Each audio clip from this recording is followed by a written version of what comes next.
Hmm.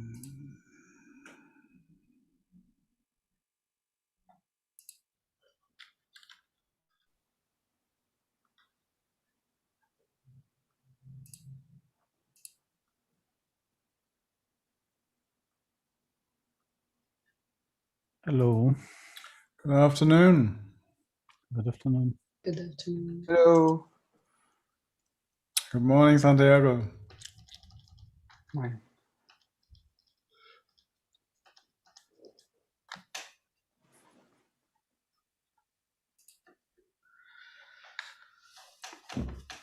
How is everyone? Doing all right. Thank you, Craig. Yes. As much as we can Still hope. breathing. Still breathing. Huh? Still breathing. Yeah, still breathing. Still breathing. In the heat. It's a good sign, isn't it? Yeah. I look at the world sometimes and I think, yeah, doing all right is about as good as it's going to get, isn't it? Really. Did you ever feel any side effects for the vaccine, Craig? I didn't. No. Very lucky. It was just a little bit sore. Yeah.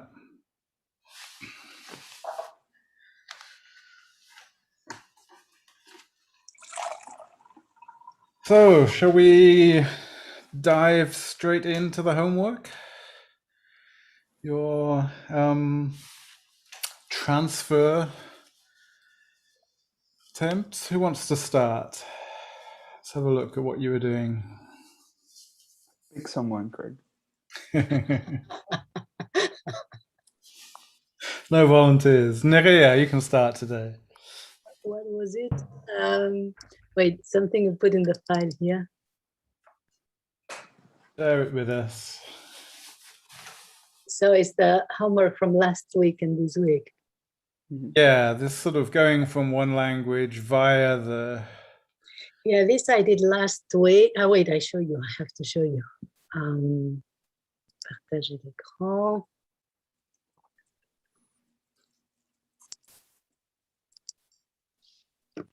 Can you see it now? Can you see it? Yeah. Okay. So last week I picked quite simple sentences, and it was before we got the explanation of exactly what it was. So I put like numbers on each word, and I was checking how many of these words were coming in the translation in Spanish. Okay. And it was pretty straightforward. Actually, most of the words that were in English were in Spanish, because it's quite simple sentences with not any colloquial expression.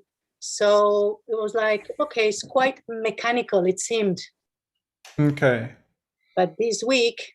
So let's just stop there for a moment, because actually when we move on to the next chapter, we'll be doing something more with this stage. So we'll be doing more sort of a really sort of a close analysis of which words, you know, and whether the order's changed and things. So you can keep that for next chapter as well. Okay. And so I did two sentences, one slightly longer than the other, but most of it is there.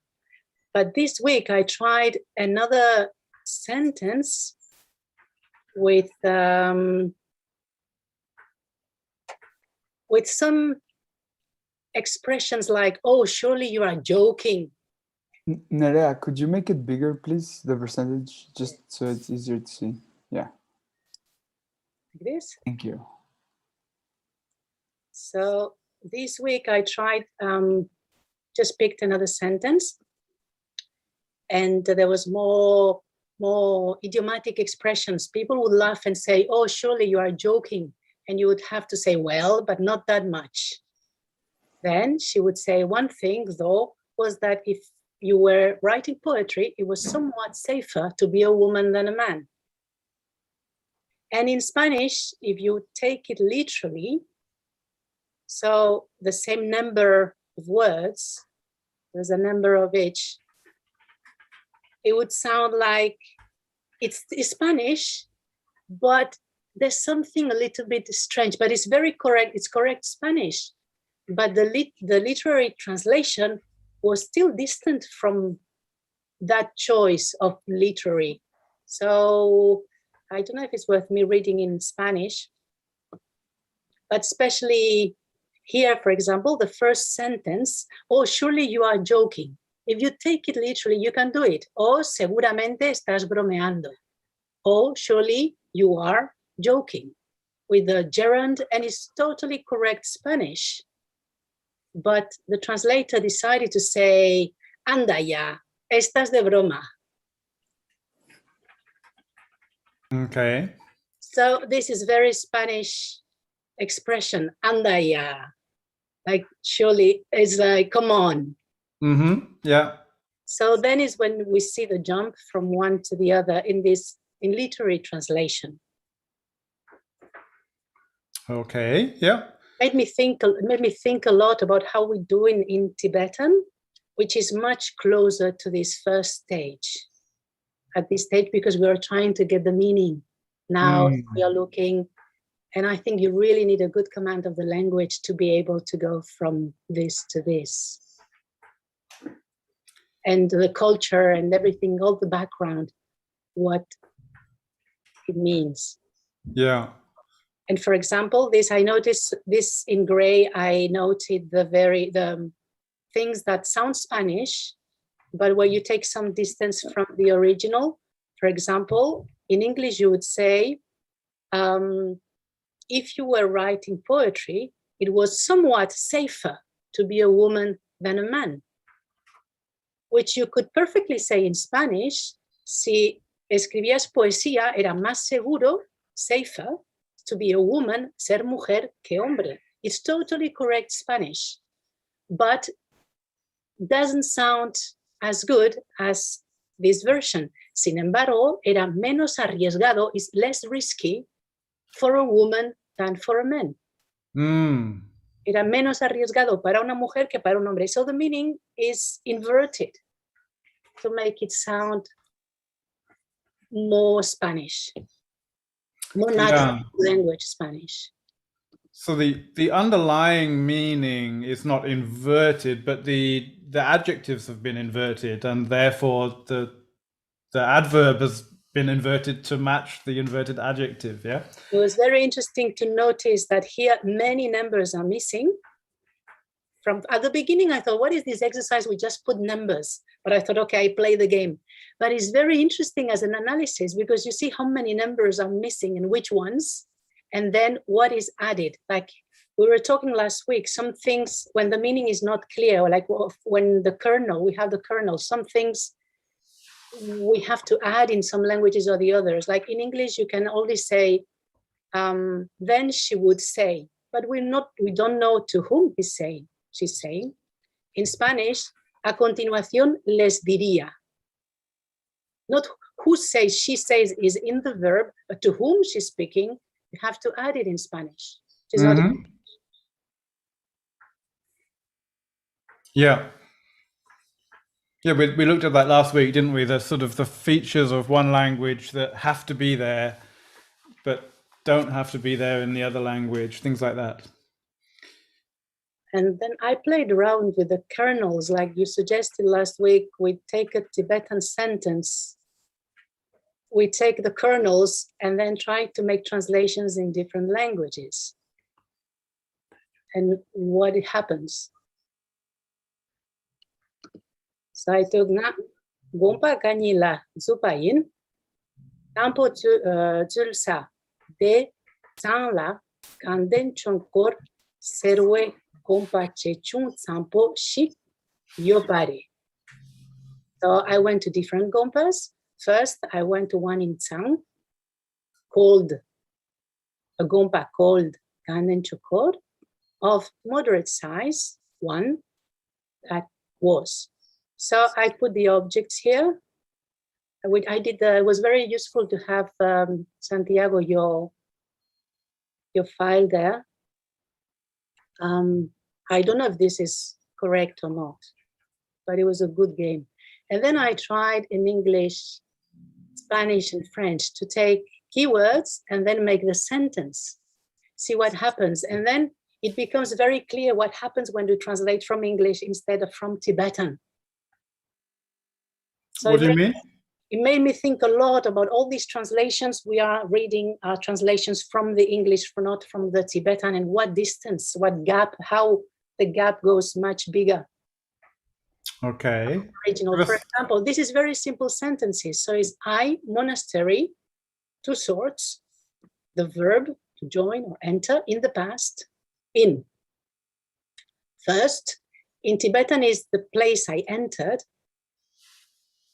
that Tsang in Ganden Chokor, called the monastery, size moderate, one was. So in English, it was like I entered to different monasteries. The place I entered first was in Tsang, monastery of a moderate size called Ganden Chokor. And then I took the same for Spanish. And here, for example, to enter, in Spanish, if you remain there, enter is limited to the fact of entering, so not remaining. So I had to change it into estuve en dos monasterios diferentes. Primero estuve en Tsang, en un monasterio de tamaño moderado llamado Ganden Chokor. But I was thinking, when I looked in DeepL to see what the computer was saying, if you translate from English, the translation would be the place I entered first. You see, it would be completely, very literal. Okay. Well, yeah. So you back translated. Yeah. Maybe I should have made el sitio donde estuve primero. Something like this.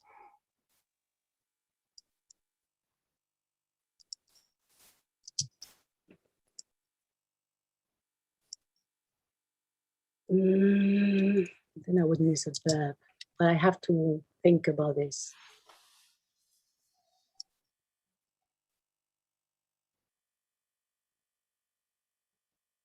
So it made me the verb used to enter was different. And in French, I would say je suis allé ou je suis resté, to remain, to be. This, and I realized this verb zul or juk in Tibetan is giving me problems. Mm-hmm. To enter in English is okay, but in Spanish is not so obvious to render that meaning. So we need to know what the Tibetan verb is implying. You know, it's like you were saying that in the Spanish, the entering is simply the act of entering. But you know, so the different languages have verbs that contain different amounts of information, don't they? So you can have sort of go into. Yes, I have to write. And now I think that I forgot actually this the tulsa. I forgot to. I simply just didn't write them in Spanish or French. What do you mean? The place I entered in Spanish. Now that I'm reading what I did earlier, I'm realizing that I just didn't write the place I entered. Is I went. I was in. I wrote it like this. Estuve primero, first, and in French, same. Mm-hmm. I did something like this. I have a Spanish keyboard and now something like this. But this is the reflections the thoughts that were crossing my mind, I think, more or less, as I was doing it. Let's have a look. Can you just scroll back to the Tibetan for a moment, just to have a look at the original? So you've got the Dangbo, Tsulsa De Sangla. So what do you think the Dangbo is doing in this Tibetan? Because he went to 2 places is indicating the time. First, he went to this first Gompa, and then he went to a second one. We're going to have to ask Drupchen's expert I advice. don't know if it was an abstract or a relation. Yeah. And all So- the grammatical particles in Tibetan, would they be relations?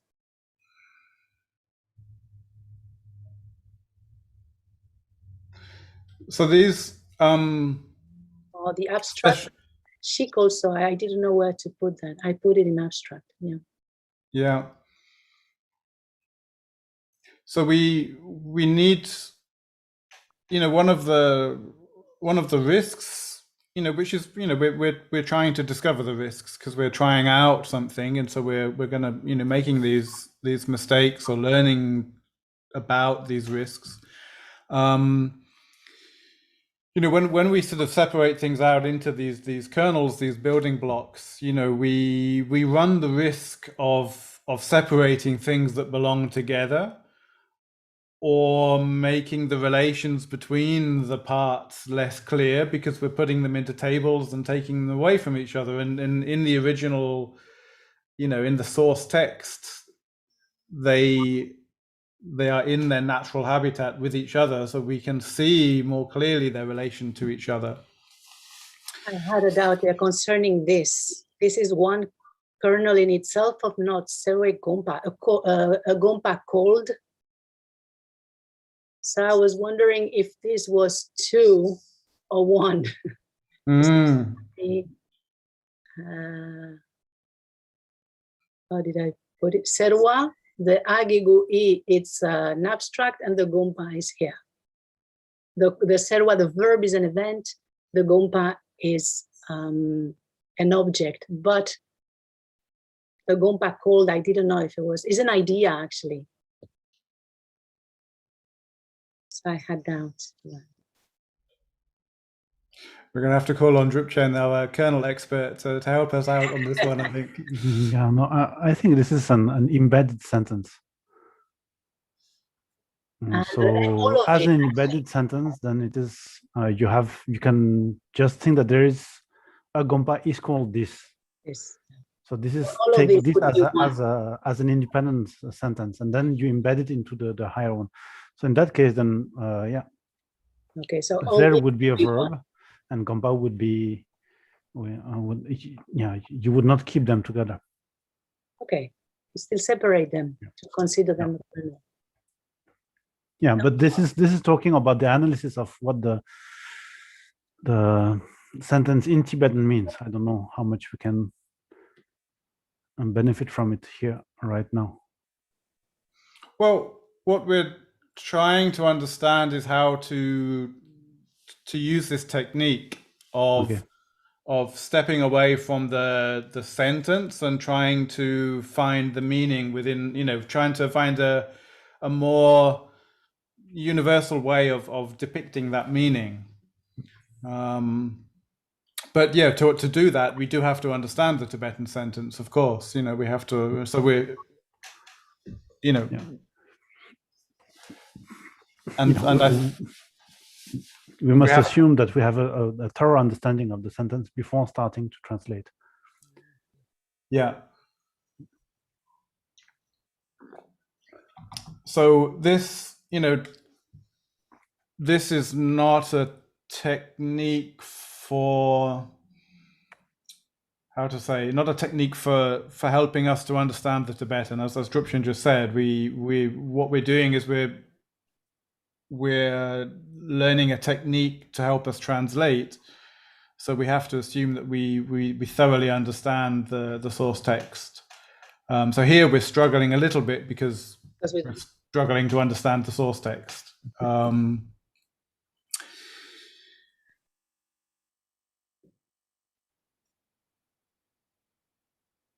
It's. I mean, I'll move on. You know, if you finished, then I'll move on to the other students, and we'll sort of summarize some of the points at the end when we've looked at everyone's work. what I can say there is that we can see we've got a couple of things going on there. We've got this, we're still trapped a little bit in the sort of the word for word understanding. We're looking at that sort of, what you called the literal transfer. This sort of, and you did a very nice analysis with these numbers. As I said, we'll be looking at that again. That type of analysis will come up in the next chapter as well. What we're still struggling with is getting to that sort of third level, that sort of that underlying level, we sort of the transfer. So let's see what the other students have what have come up with, and we'll see how much more time we need to spend on that. Danny, let's see what you've been doing. I did something a bit different than that. I don't know if I understood correctly.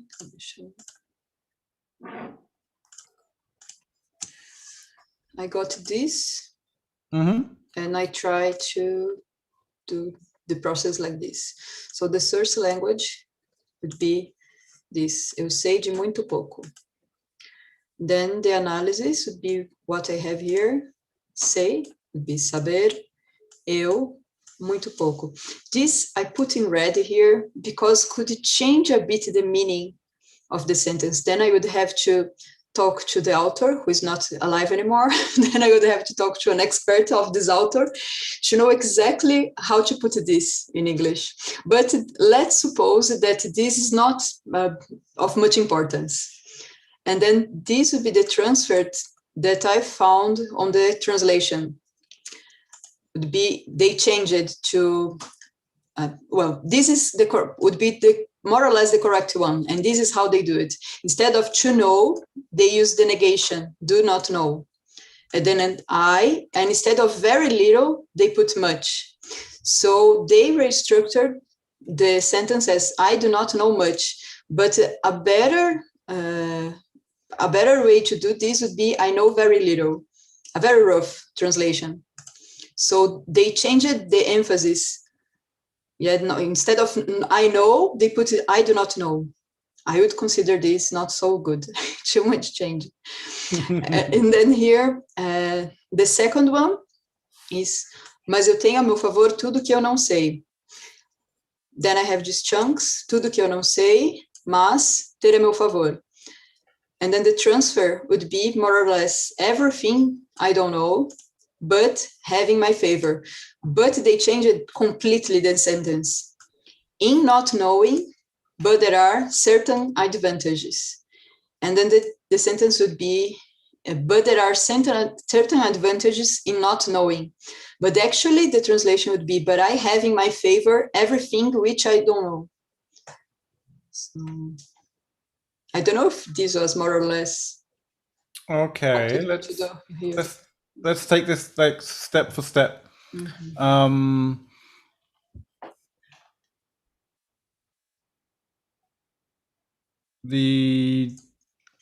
What you've put us as transfer.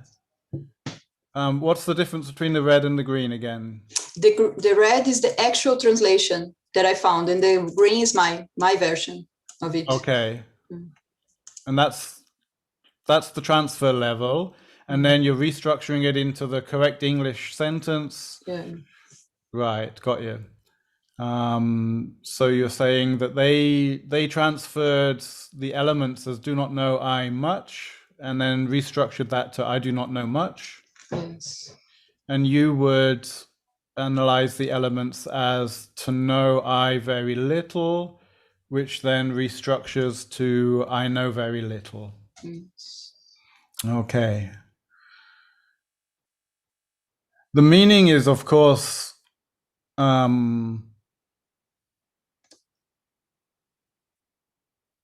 very similar in the sense of, the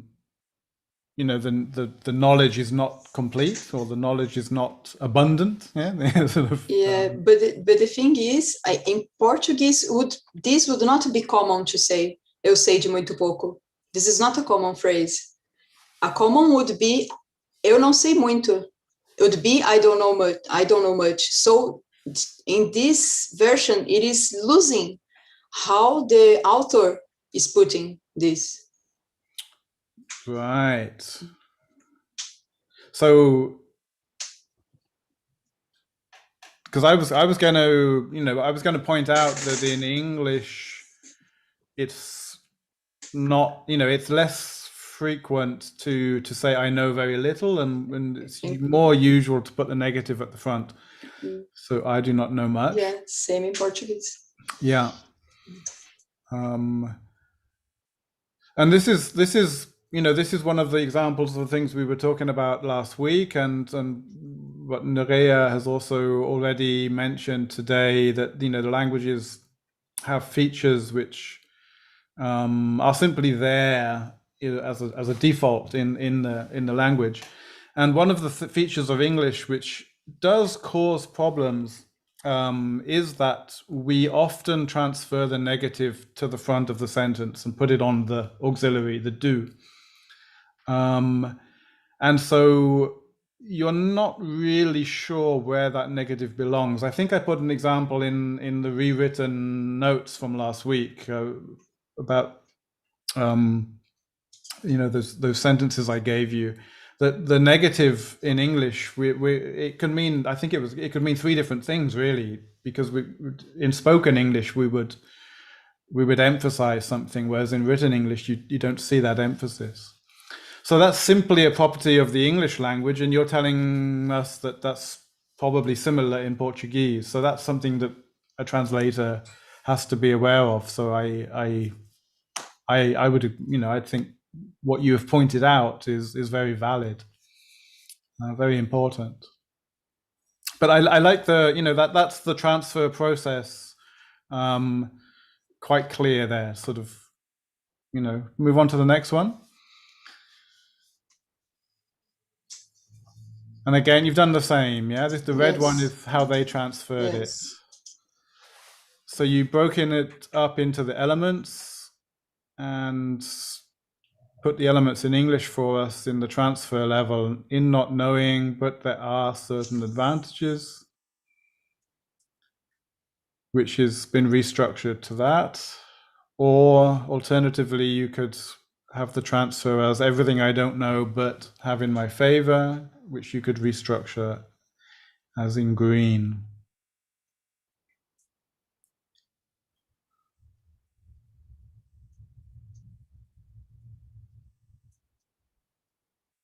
And how would you describe your preference here for the red and the green?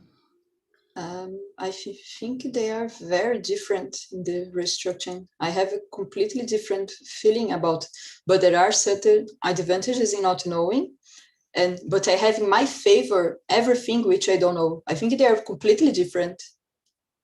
It's not the same meaning. Santiago, we can't hear you. Sorry. And I can see the Portuguese is really close to what you put in green, right? Yes, What yes. red is a really big change. Yes. It's a big change, because it's not saying that the things which I don't know, I have in my favor. They are just saying there are advantages in not knowing. So it's a general thing and saying about advantages. Mm-hmm. So yeah, it's changing. Yeah.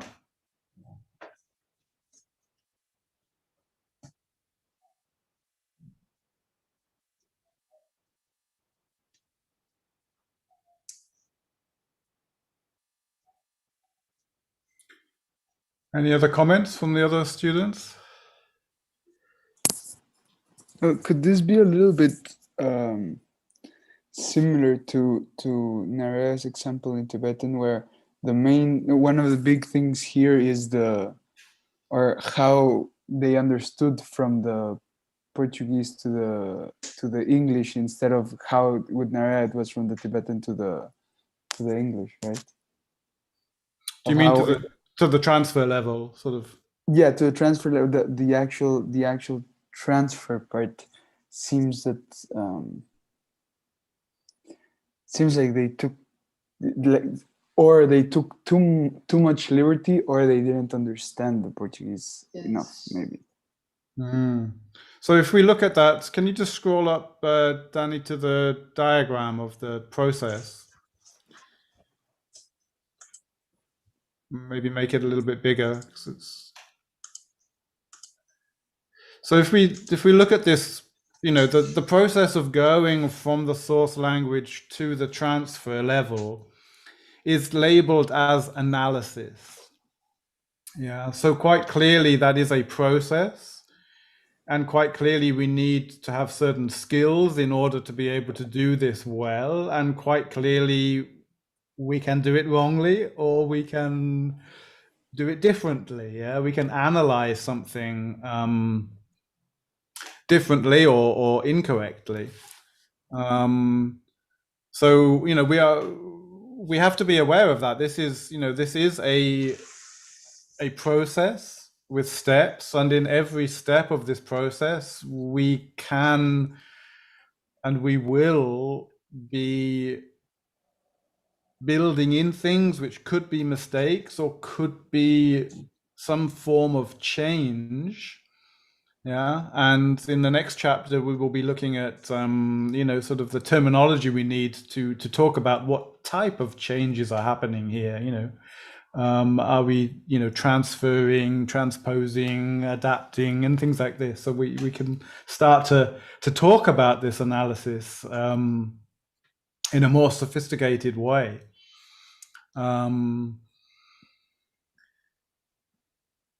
But what interests me actually about all of these examples is the tricky nature of having a negative in there. You know, where are we putting this negative? And then, you know, sort of using this negative, and the negative thing is, we are then talking about, you know, we are talking about the not knowing. And is it favorable and things like this. So talking about something that is negative is obviously presenting us with some problems, or some challenges, let's put it that way. Okay, that looks good, Danny. Thank you for sharing that. Do you have any more? Or No, just okay. this.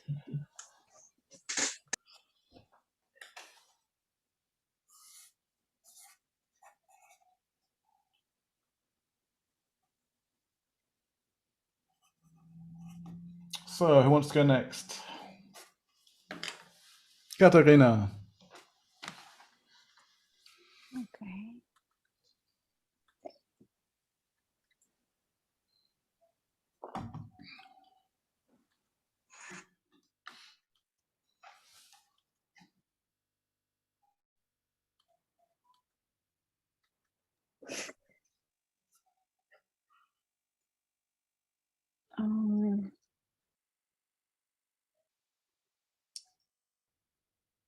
This is not so much the analysis like Danny was doing with the transfer, but anyway, it's the first sentence and the second sentence in this book, Portuguese writer José Saramago. And then we have the translation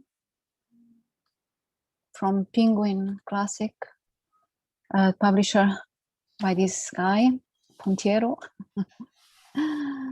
And then we have the example here of Dipple, of the same sentence. Okay. I don't think we are going to actually be able to see this. The first sentence is very simple, right? Short, right here, which corresponds to the first one here. And Dipple. So it's precisely the same, only with the difference of this earth and land, but it's precisely the same. And so what we have here is a complete correspondence. It's a very simple sentence. And apparently, if I put it correctly, like with the relational, the object, the abstract, the event, they correspond. Each element corresponds to the other. And then we have the second sentence, which is this one in Portuguese. And then we have the English translation. And so what I saw here is that there's this little detail here. Especially with these words, the polluted with mud and colorless city. So there's just a little change here in the order of the elements from the Portuguese to the English in the colorless city, just a change. And again, this little contraction of the particles of these two not particles, but how do you call the relational particles? And and this little thing here where the English apparently contracts the event with the object, while in Portuguese you have the verb and you have the object, right? The noun. This is no noun. So again, we don't see that much difference in the structure, right, of the language itself and the elements that structure the sentence. But what apparently happens in this very short sample is that we have a change of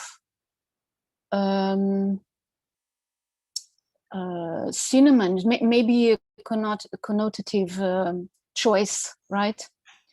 And so what we have in this second sentence is that you have pale, what you would more directly translate as pale, which the author chooses colorless. And if you go to DeepL, you see that the DeepL choice was pale, right? It's here, pale. Mm-hmm. While the translator chose colorless. And then the most problematic choice here, it's this, because in the Portuguese we have a word which I don't know exactly in English what would be the exact more, let's say, literal translation. Maybe blurry, maybe turbid. DeepL chose muddy. Okay, and the translator chose polluted. And if we think about the choice of the word in the Portuguese by the author, this word is clay. And mud in English is actually corresponds to another word in Portuguese. So just looking at this, what I think it would be interesting, it would be probably if we had more sentences and much more in-depth analysis, it'd be to go to the semantic structure analysis. In order to see if the translator is trying to reach a kind of communicative translation, and so is adjusting, or if it tries to be reader friendly, and finally, is it okay? Does it really maintain the correspondence, or is he making a kind of interpretation? And what it seems to me is that he's actually interpreting here these waters which he thinks are polluted, but in Portuguese that is not the meaning who is being transmitted. And that's it. I mean, can you just go back to the full sentence, please? So I can read the At the top, the original sentence. You have the sentence here in Portuguese At and the the top. translation here. Okay, I just saw it, just to have a look at it again. Here the sea ends and the earth begins. It is raining over the colorless city. The waters of the river are polluted with mud or turbid with clay. The riverbanks flooded. A dark vessel ascends the somber river. Here, this was the sentence. I didn't put it in the but again, you can see river. He chose river, but we also have a very explicit word in Portuguese that is the translation of river, which is rio. Rio, it's river. Yeah. And he decides to put river while the author has flux. And how do you use that word in Portuguese? What does that refer to? Fluxo. Yeah, you can apply like in English, like a mental flux, like what you also use like the water, the flux of the waters, or no? I'm not sure. Flow. I'm not sure in English. The flow. Okay, not the flux. Yeah, o fluir. Yeah, it would be different. But anyway, he didn't try to find a word which is a bit which is more directed into the movement of the water, right? The flood, the flowing, the movement of the water, and he just decides to put the river, right? So it's a question of his own choice of translation. The flow, the current, maybe something like that. Yes, something like that, exactly. Possibly, yeah. So when you read this phrase in green, Trovas de Barro, what effect does that have on you as a, as the sort of the native speaker reader? I mean, I think this is an example where you think about literary language, right? We are talking about a novel, right? It's literary language. So yeah. I think it's always difficult, right? Because you have to find the way that the author expresses himself in such a way that you do not alter very strongly alter the style of the author, right? So what happens here is that he's explaining or putting in a more even more simple way what the author is trying to convey in a more literary way. That's what the impression I have from these two sentences. It's a very short sample. Yeah.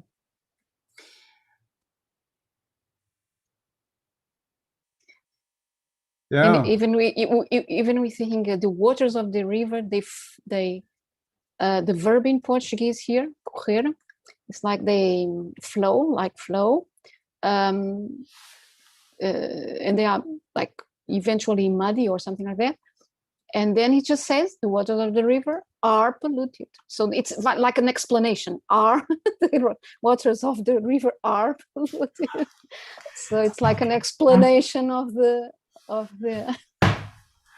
That's something which possibly would come through with our sort of like analysis in terms of events, yeah, because if we noted this quite clearly as a verb, this is an event, this is something happening, then we might be less tempted to translate it with a simple is, a simple description, because a description is not really an event, is it?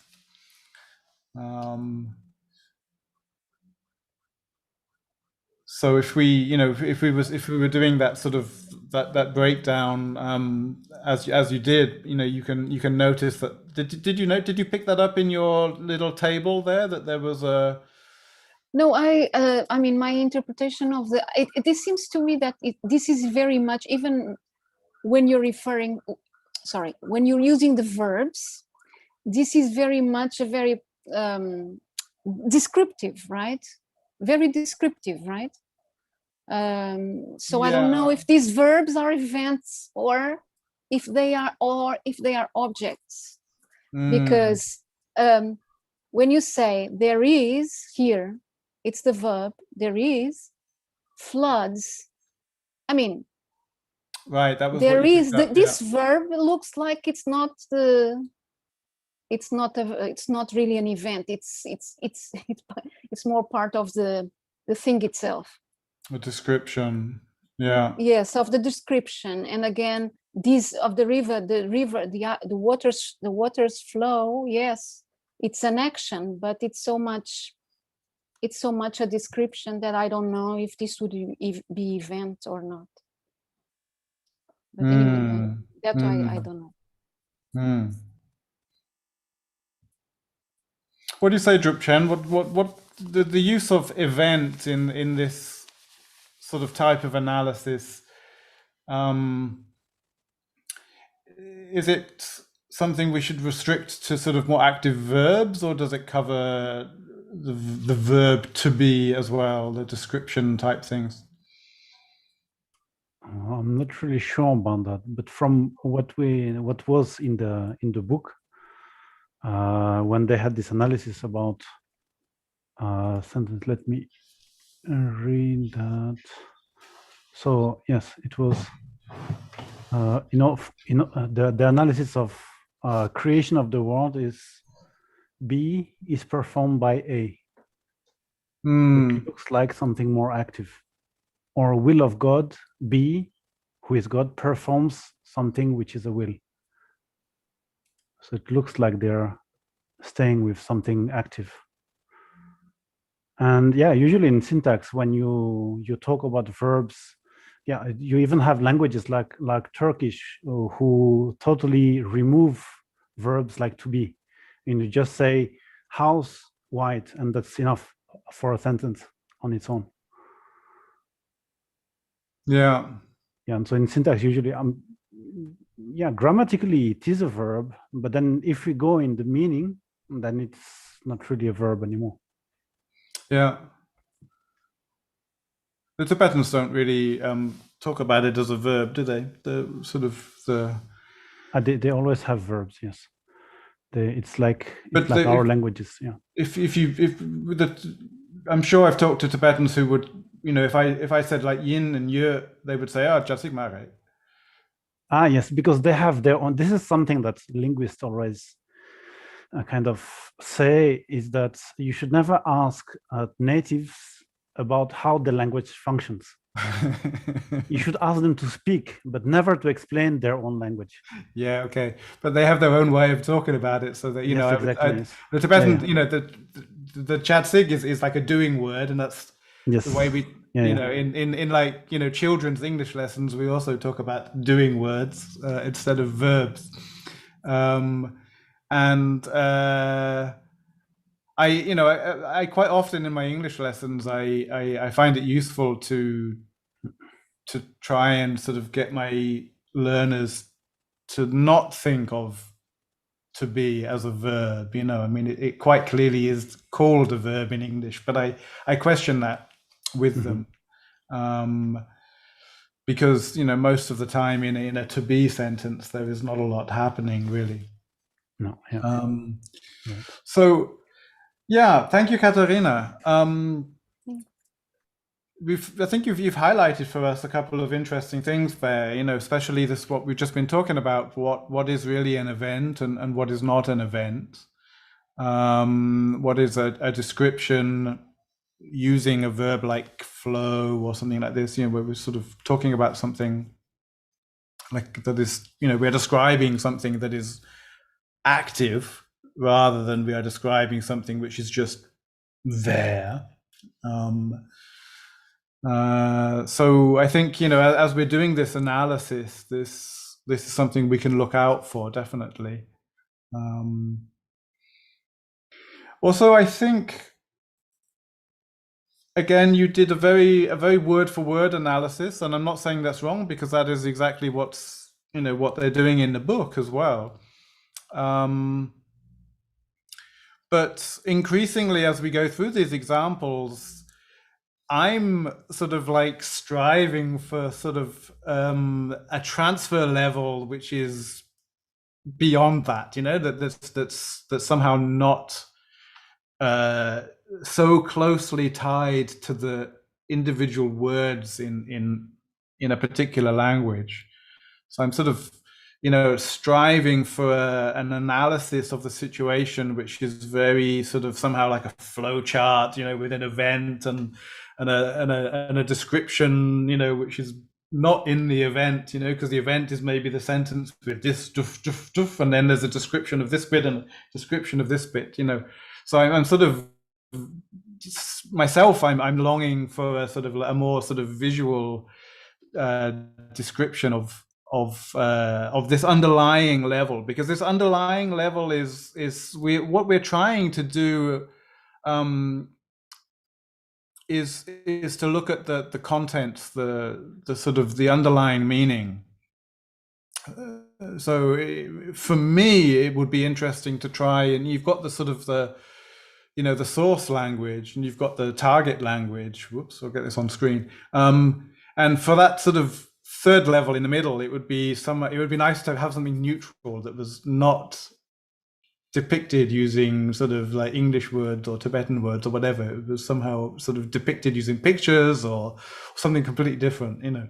But that's just my personal preference, you know. I mean, in the book, they are not doing it like that. So, you know, it's just, for me, that's what this third sort of level, this tertiary, this intermediate level could be. And then we would be sort of clearly moving away from this sort of word for word analysis of what the English or the Portuguese grammar is doing here, and do you need a, you know, an auxiliary to be here or not, and things like this. Who's left? We've got Drupchen and Santiago, yeah? Who wants to go? I didn't have time to prepare something. I'm really sorry. Okay, no worries. So we'll look at Santiago. You already jumped into the fire last week for us. So see what you've done now. All right. So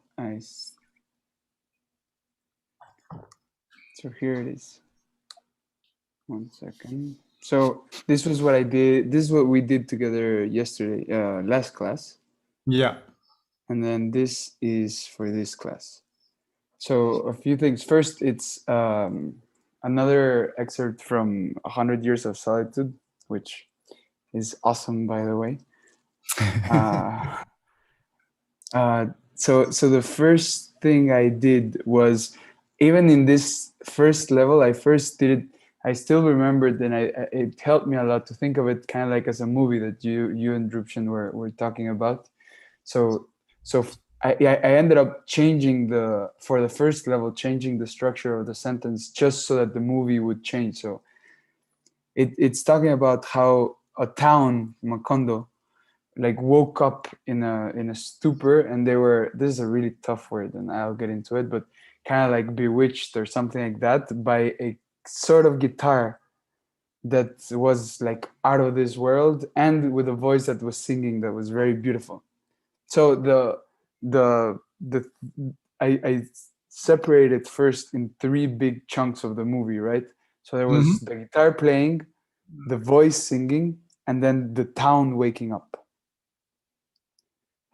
So I ended up doing, for the first level, I tried to think about what you were talking about last class, Craig, of trying to simplify the things as much as possible before you translated them. So from all of these, I at first simplified too much. So what we have in yellow are things I added once I was trying to go into level, once I was trying to translate, once I was going into level 2, I found that I needed to add these words, so especially like these words, by and not worthy being, so that it made sense, because I could start seeing when I just put them like that simplified, how easy, like your example of the language that you put in the email, Craig, of how it could be interpreted in so many different ways.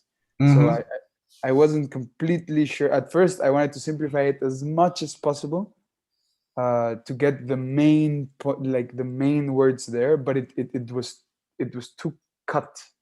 It was too open for interpretation. So I had to add these. Not this. This is another thing, but especially these 4 words I had to add. So I ended up putting. Once I translated it, it was bewitched, which I know it's not especially what we're talking about here, but it was the most difficult word for me, which I don't think bewitched is at all. Angelizado is more like kind of purified, but also kind of like taken by rapture. It's a mixture between like kind of connecting with something angelic and being purified by it. But then it's one of the beauties of how he writes, because he first, when he's writing, he puts like Macondo woke up in a sort of stupor, but then purified by it. So it doesn't make that much sense with purified, or it made more sense with bewitched, because you can't, like, how do you wake up from a stupor and you're like purified and connecting with something angelic? But in Spanish it does make sense. It's actually very beautiful, at least for me. But anyway, that's not that's just the words, right, that we're talking about. But I think it would go into the analysis level of just how, like, because you have one word which, if I would have stopped here in level 2, I would have put purified. But then once I started to bring it together in the 3rd level, into the whole thing, it didn't make that much sense, so I changed it back to bewitched. So anyway, that's maybe a point we could get into. I'm not sure which is right. If here it should be purified, if I should leave purified there, but then that doesn't make sense, because I wouldn't leave it just like that in that translation. So what we got in level 2 was bewitched by Sither, not worthy being this world, voice conceive in the negative sense, another in the earth so much love. I still think that there could be certain interpretations, but I think it was at least closer to what I'm trying to put. And then Macondo, wake in the past, woke, kind of stupor. So what we end up in the end is Macondo woke up in a kind of stupor, bewitched by a Sither unworthy of this world, and the voice which made it unconceivable or inconceivable, I'm not sure, that there was another inconceivable. Okay. Thank you. And the voice which made it inconceivable that there was another on earth with this much love. Here again, in this part, my biggest question here for the kernels, and or at least how I did the kernels, is that this level of analysis, when I simplified it, didn't really help me that much, which with one thing especially. This, and the voice como no podía concebirse, which could not be conceived as there being. It's very awkward in English. I have no idea. I'd have to think about it quite a bit to bring it out elegantly or for it to flow. I changed it even now, just doing it like 4 or 5 times, and it's still not really that elegant. But it's, and the voice which made it inconceivable that there was another on this earth or on earth with this much love. With such love, maybe such love would be easier. Would flow easier. This much love is Fine. Sounds okay if that's what's okay. No. So my biggest questions is which made it which made it here is really it's which como no podría concebirle, which could not be conceived, but I had to change it in English, and that's kind of maybe not so much with the kernel, but my question with the kernel was when I simplified it like this, I in the analysis it didn't lead me to think about this until I was already in this part. So my question would be, would that mean that this part would have to go into level 2 and that you'd have to do the analysis in the English so that at the level 3 it's already all set up? Or is it that just this part doesn't go to what you were talking about, the underlying message, I think, or meaning you're saying that it's not that important to the underlying meaning, so you just deal with it afterwards? Can you show me the original? The original is at level 1, is it? Yes, here. So, and especially, y una voz como no podía concebirse, and a voice like could not be conceived is the literal translation. So literally it would mean, and the voice that could not be conceived, that there were another in earth with so much love, which with this much love, with such love, or whatever. Como no podía concebirse is. What about that we could not imagine that another one exists?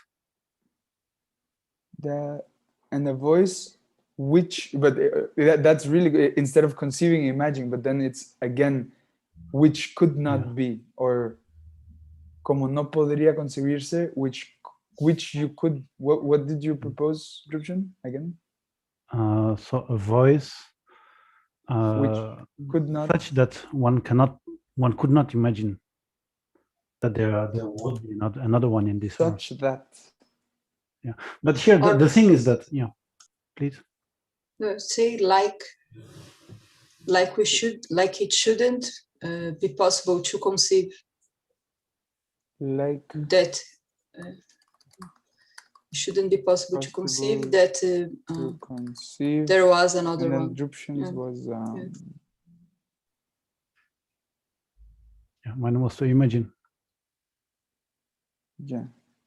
To imagine, but you said of the part at the beginning, which was also interesting, and the voice. Yeah, but the thing is that I think there's so here we have another event, which is someone thinking, can such a voice exist or not? So you would put it below, like as a fourth one. Yeah, it is one action that is embedded, that is within another sentence. So in order to describe how this voice is, then you say it is such that then no one can think of something like that. But the thing is that there's a process of thinking. Someone is thinking, is it possible that there's something exists or not? No, it's not that. Okay, yeah. Then my Spanish is not good enough to understand that. I don't think it necessarily implies that. It's kind of stating that the voice was unconceivable, unlike any other voice. Okay. Yeah. Okay. Well, then in that case, then there doesn't need to be any other event, and because of that, then translated by that we cannot imagine, then it's maybe not the best solution.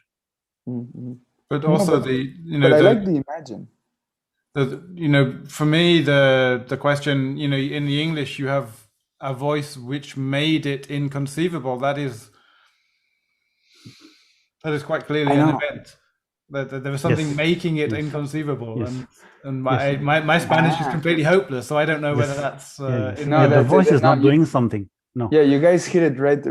I now I understood you. Yes.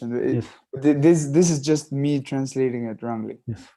Yeah. So tell me if I'm wrong, but what I understand is that this voice exists by itself, and then you're making a comment upon it, saying, okay, this voice, because of it being there, then we cannot think that there's another one that can exist that has the same. Yeah. Features. It's more like, and the voice which was unconceivable, that, Okay. and the voice. This is how, I don't know, Nara, some help trying to put it into English. Like, Yes, I think is what Drupton was saying is qualifying the voice, how the voice is a description of how it is unconceivable. yes, So it's it's unconceivable, but an then another so event it's not that's happening. which is unconceivable, a voice. And I you don't could know. say, compare it with such a voice, right? With such a voice that it is inconceivable that any other voice like would exist, right, in the world. Yes, such It's more a like, voice, and a like in voice that sense. That couldn't be conceived. that couldn't, You okay, cannot. You that cannot. couldn't be conceived, that with a voice that It couldn't couldn't be be conceived that there would be another one. That brings the meaning rightly, but it still sounds a little bit weird, right? That And then we have the other problem now, is that none of us are native English speakers. It is inconceivable except to Craig, have yeah, another one like and a that. voice that could not be conceived. One of the problems is that in Portuguese and in Spanish you can say uma voz, uma voz, but it's saying this very particular this voice, but you couldn't say with one voice. That's why Be conceived. How about Santiago voice, which none other like it could be conceived? Which none other like it could be conceived. That Where there was does- another on the earth. That's too clunky and where does this bit with the, Okay. On earth with this much love, what is that referring to? that it could not be conceived that there were another voice. He doesn't say voice, but it's another voice on Right. earth with this much love. Yes, it's just that one. So it's a big sentence here. Yeah. So that's what can't be conceived. So it's not. And actually, this is all together just one sentence. Yeah. So this, what is this voice doing? No, This voice is it's bewitching. implying that it's singing, because it's the sitar that is not worthy of this world, and the voice which could not be conceived that there was another on earth with so much love. Okay, so you've got I've never seen this word in English yes, before. yes. Sitar. Is this the sitar or what is Sitar, I think so, yeah. Sitar. No, I checked it. It's kind of like it's this. All right. It's Okay. an Arabic Yeah. or Asian. I'm not sure. This looks Chinese. Sitara, look. It looks very nice. Yeah, I just never seen that word before. But if you showed me one of those, I wouldn't know what to call it. So Yes, okay. Class Yeah. of string. sitara. Ah, nice. I don't know where it's from. It's Okay. but anyway. How do I Yeah, so you see that in the YouTube you had Sitara, and then you had Ravi Shankar, which was right below, and he was in his hand there was a sitar. It's a sort of a sitar, isn't it? Related to a sitar. Yeah, you could probably put sitar. Yes. But- So Santiago, tell me if I'm wrong. So here, Yes. what the trying to kind of boil it down to who's doing what. Yes. So we have the city, which is purified by two things, right? Yes. And the first thing is the sitar. and Well, second well, thing the is city voice. it has two actions. Well, three actually. The city wakes up Yeah. Wakes in up, a stupor and purified stupor. or bewitched. Okay. So that's one thing Okay. together. So, but Yeah. but if we boil it down, it's wakes up and it's purified. Yeah. By something purified by Yes, by these two things that you were these about two to say. things. Yeah. So by- what the so and it's one man, it's a single man. It's Mhm. not here, but in context, it's a single man who is so in love that he's playing the sitar and singing. okay, yeah, but here, so just to keep inside the limits of this sentence, Yeah. So the voice is doing the action of purifying the city. The voice and the sitar together. Yes, but both of them. If I take the voice on its own, what it does is purifying the city. It does together with the Yes, sitar, yes, it does. but its action is to purify. Yes, Okay. yes. And the quality of the voice is not that it is necessarily loud or that it is, I don't know, Even tuned beautiful. or something. It is inconceivable that there would be another voice with this much love. That is the description of Exactly. this voice. Yeah. Exactly. I mean, this is from my experience, a very good example of a problem that often occurs, and that is these nice long sort of what we might call it like a relative clause or a describing clause, which fits beautifully in the structure of one language, because this author is a very good author and has used every last possibility of his language to craft this beautiful sort of elaborate sentence. And it is completely to be expected that we cannot do that in our language, because our language is different. So we can't build in this elaborate sort of long describing clause in English necessarily, because English is not Portuguese, so it's to be expected that we can't do this all the time. Sometimes it works. We can be lucky and breathe a sigh of relief and go home early that day, but this is actually, this is our work. This is not just our work, but this is our art, as a translator is dealing with this type of situation. So, the fact that we're having a few problems here, or that it's not quite as clear, or that, we're struggling, or that we might all have our own methods of dealing with this, it's, that's great, because we're learning how to do this, and this is something we need to do quite often. Yeah. And what we've been doing sort of, with the discussion is Drupchen's been doing it nicely for us, very clearly asking those pertinent questions. Is the voice doing this? Yeah. Is the voice and the sitar doing this together? Okay, right. And so what is describing the voice, and what is describing the sitar?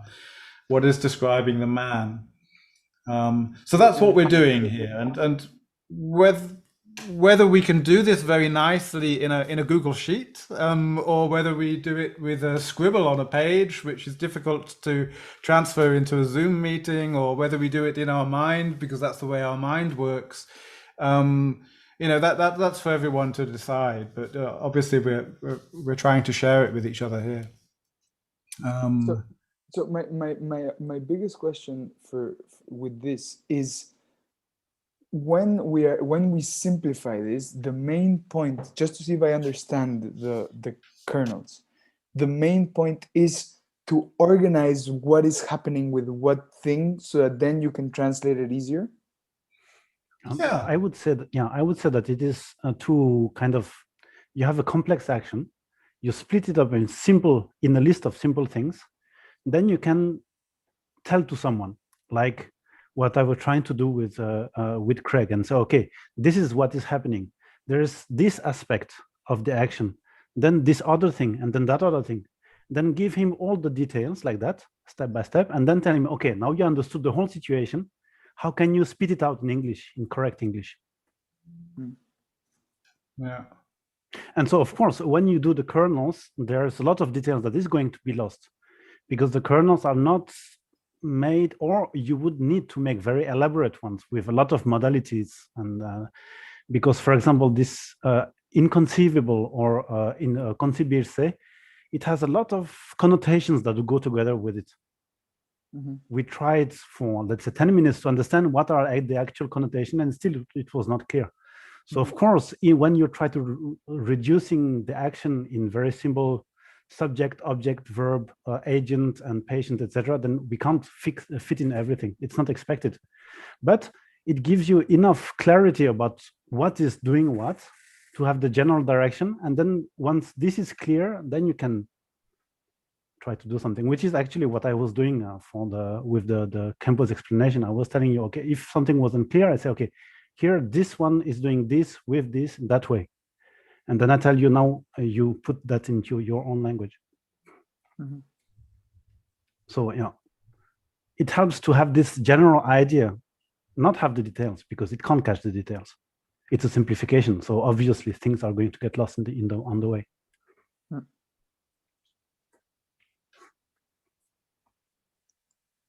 It's like if you're kind of drawing the outline of a painting on the canvas. Once you have that, then you can take the paint and go freely around, knowing that you're not going to do something that you don't want in the end.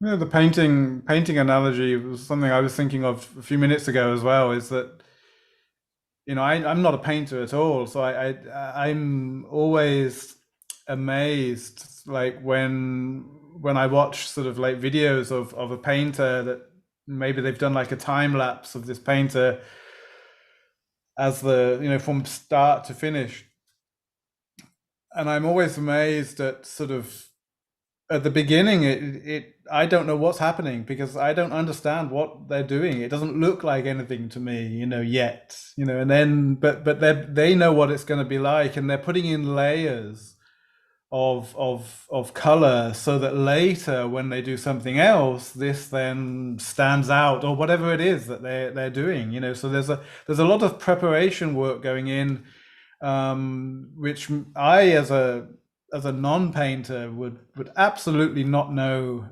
how to do that, and I wouldn't start a painting like that because I would start by putting in the details, and that would be totally wrong because, you know, afterwards I wouldn't be able to get the qualities desired. So, you know, what we're doing here as well is, you know, we're sort of making things visible which may not be necessary to do this in this level of detail all the time, but actually when we're in the flow as a translator and we read this Portuguese sentence and we understand it, and then we write a nice English sentence, that's what's happening in our mind. You know, our mind is very complex, doing a lot of things all at once, and we're not really aware of everything that's happening. But by doing this sort of painful step-for-step process, we're making things visible, which often happen sort of subconsciously. So,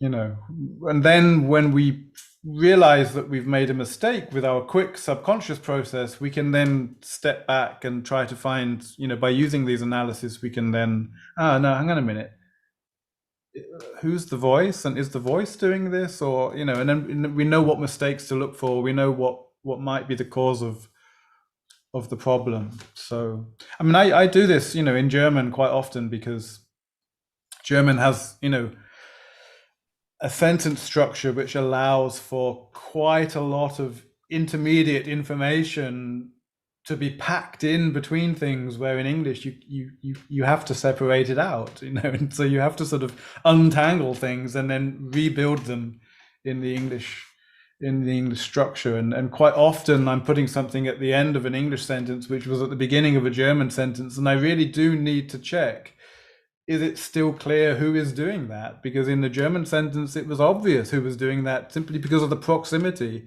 But by taking this over here, it's not obvious anymore. So I need to add a pronoun, or I need to repeat the name, you know, or something like this, you know, because in German, you didn't need to do that. But in English, it's just not obvious to the reader who's doing it anymore, you know.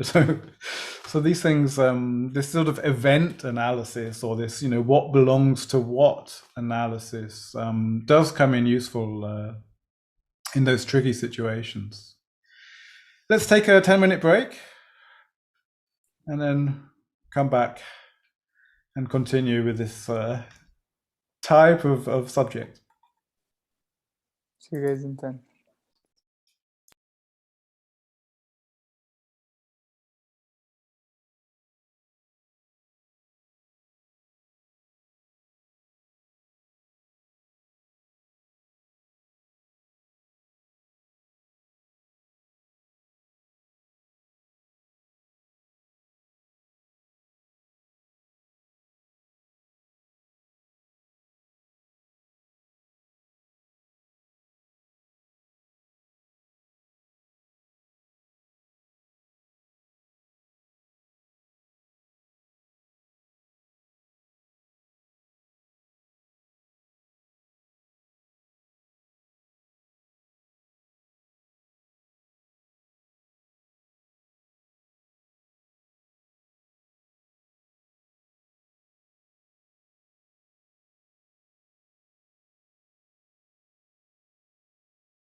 I have to excuse Danny because she just saw that her meeting with her language advisor was planned at the wrong moment, and then the language advisor could not change it. Okay. So she will catch up later. Okay.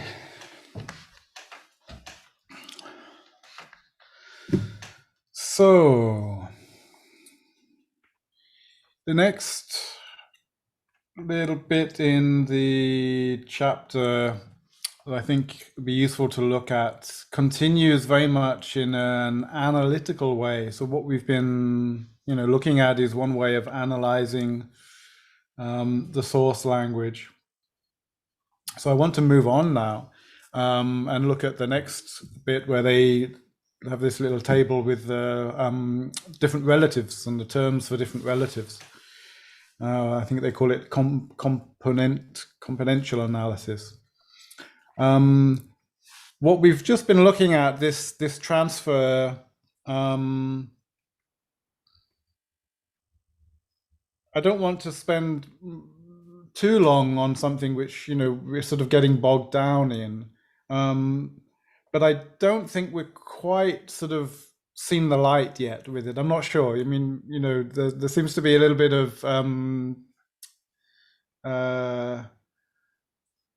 clarity which could still be achieved. So what I think I'll do is I'll prepare something for next week, maybe where I'll sort of put my idea more clearly as a presentation, because it's not exactly what's in the book. So it's sort of just my interpretation of this. And then we can have a look at it again next week, again without spending too much time on it, because it's just one method, and it's, as I say, it's not something you're going to be doing every day necessarily, but but it is still useful. Nagaya? I was trying to see if I got it more clearly now after you and Drupchen intervene. Can I show you if it's more this Okay. type of thing? Just one Cool. second. I just took a very simple Of course. sentence. Wait, where is my? I think it's this one. Just the sentence we looked before. Would it be more this, what we're looking at? Like people would laugh and say, oh, surely you are joking. And you would have to say, well, but not that much. Then you say, people laugh, say, you be joking. And you say, not that much. Is this more the idea of what we are trying to get? Who is doing what? Going to the basics, something Yes. like that? Yeah. I think that's beginning to sort of, you get into this more sort of visual, splitting it, who is doing what, and then what comes after that. Yeah. I wouldn't go as far as not leaving the ticks between you, be, and joking, but put it on an indented level. So in the same way that you put people on the left and then laugh, the verb on the right, I would put like this and indented. Like yes, exactly. Okay, and here would be something like this. Yes, yeah, something like that. This would be at the same level. Yeah, but then after it's kind of just a question of how you want to draw it. The idea is to kind of. And then we lose, like Santiago was saying, we would not have all this nuance, like, oh, surely, well, but okay, you're going to the essence of what is happening. Yes, yeah. Just get back to the skeleton, actually. Leave out all the meat, all the flesh, get back to the skeleton. And then afterwards, when you go in the other language, then you can recreate everything. Yeah. And you'll find your own way of working. Obviously we're sort of trying to do it in a way we can share on a computer, but I know you prefer to work on paper. And once you've, I think I mentioned it last time, the way that conference interpreters or consecutive interpreters often take their notes. And it's very much this sort of like indented, moving down and moving across and then running out of paper. So they'll move, they will keep going back to the left because they can't, just go down to the right. But they'll very much sort of sketch this skeleton of what's happening and what the events are, and then you have lots of white space around that to add in little important notes like surely, or or something else, or to branch off with those descriptive details, if that's a stage which you want to build in. So you may well find it, and I'll demonstrate this next week. I'll do something that's a little bit more visual, a little bit more drawn rather than a table, and just to show you. But we're moving in the right direction there, Nerea, definitely. So let's take this next idea of analyzing a word, and we'll just have a quick look at what they say in the book. I'll share the page with you.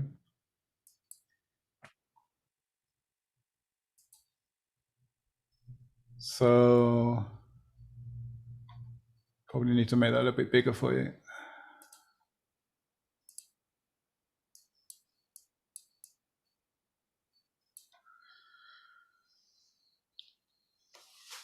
So it sort of says, when it comes to analyzing individual words, Nida describes various scientific approaches to meaning related to work that have been carried out by theorists in semantics and pragmatics. So we're moving away from the idea that a word has a fixed meaning and towards a functional definition of meaning, in which a word acquires meaning through its context and can produce varying responses according to the culture. We've already had an example of this, at least one example of this today, with the turbid, muddy waters, and the words that were being used there that have, in fact, between Portuguese and English, they'll have almost the same cognate relation word. There'll be a word that is turbid in English, and what was it in Portuguese? I can't remember, but more or less the same word. Yes, true. But actually, even though they look very, very similar, they've only got those little morphological changes that have happened because of the different languages or the phonetic changes. But what you'll find is that those two words are often used very differently or have different connotations. So in even a word that was directly directly borrowed from another language will take on a different life in the new language. So in German, you have the French word chance, the English word chance. Now, chance came with the French to Germany when they were fleeing because of the church, religion, all that sort of stuff.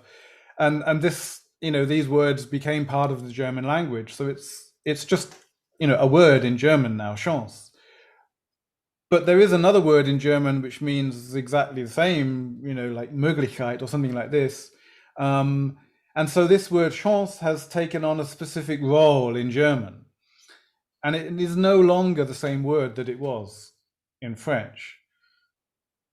It's obviously still related and there's still an overlap, but it won't always be the translation. If you're translating from German to French, the translation of chance will not always be chance. It's as funny as that. So let's look at the three levels of meaning. We have first level. This is just one way of looking at meaning. This is not the definitive definition of meaning. We have the linguistic meaning, the relationship between different linguistic structures, borrowing elements of Chomsky's model. Nida gives an example here with the possessive pronoun his having different meanings in his house, meaning he possesses a house, his journey, meaning he performs a journey, and his kindness, meaning kindness is a quality of him. So when we're making our kernel analysis, as we've just been doing, does it really make sense to analyze that word his, or to have that word his in our diagram, because it's not really on its own something. It's actually dictating what is happening with other things. So sometimes it's a description, sometimes it's an event, sometimes, you know, it's relating you know, the other elements of the sentence, so that, you know, this word for word analysis is not always necessary when you're doing the sort of movie plot kernel type analysis. You know, that each word might not need to appear. And Santiago was also already combining things, I noticed. You know, there was lots of combinations. But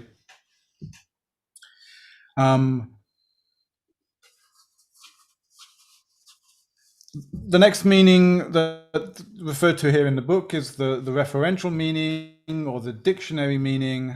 So just son is a male child. You know, if we were looking at our word turbid, there would be a definition in the dictionary, or maybe 3 definitions of turbid, you know, meaning a rough current and things like this. And then we have the emotive or connotative meaning, so that when it's used in a phrase like "don't worry about that, son," it could be a term of endearment, it could be patronizing, depending on the context. So that really shouldn't be news to you as trainee translators. You should know all of that already, I think.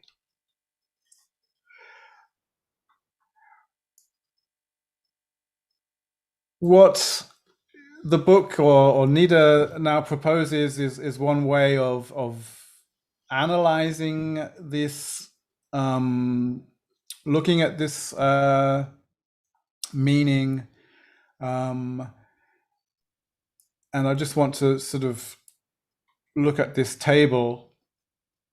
We're now looking at the words relating to family, and on the left over here we have the generations, generation 1, 2, 3, and 4. We have the biological sex, the male, female, and the lineality. So sort of in what line of the family tree these are, they a direct descendant or not?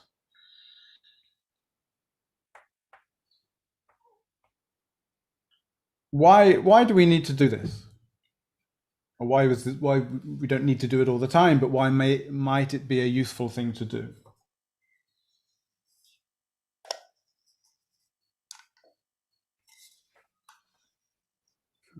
When things look quite the same, but not exactly, and we stumble on which word to choose.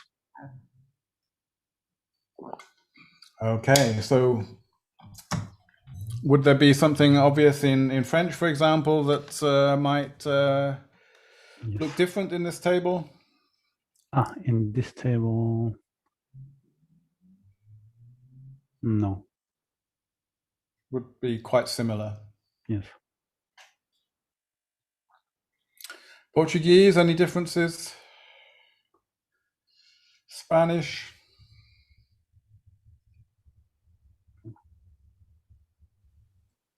I think Spanish is similar.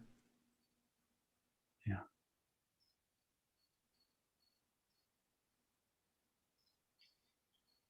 What about Tibetan? How much do you know already of your Tibetan family words? Uncle. Well, you have at least 2 uncles. Different kinds of sons, no, different kinds of brothers, and well, they don't have brothers here, but the different kinds of brothers and sisters. How do they differ? If they're older.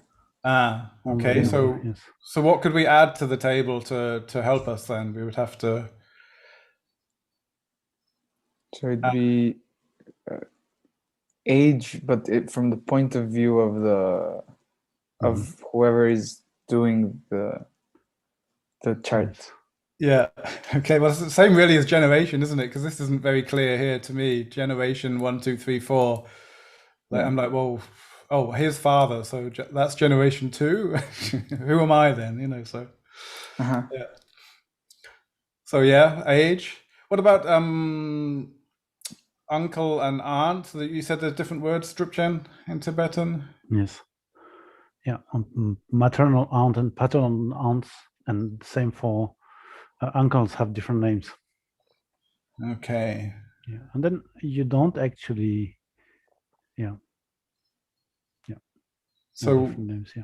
lineality is going to have to be expanded somehow, isn't it? Because this is going to have to somehow then. Yes. To add lines. Yeah, would have the same, I guess, for uncle, you would have the same, so vertically under uncle, you'll have the same pluses in the same spaces, but then there would be one line in which you would have paternal and maternal, and then on one word you would have a plus, and then the other one you wouldn't have it. Yeah, good stuff. Starting to get a bit difficult, isn't it? It's starting to get a bit. Can we scribble on that?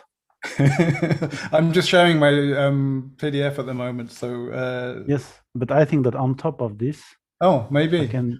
Yes, it looks Can like you? I can. Annotate. Yeah. Ah, yeah, that's right. Yeah. Okay, so let me try to. So here I would have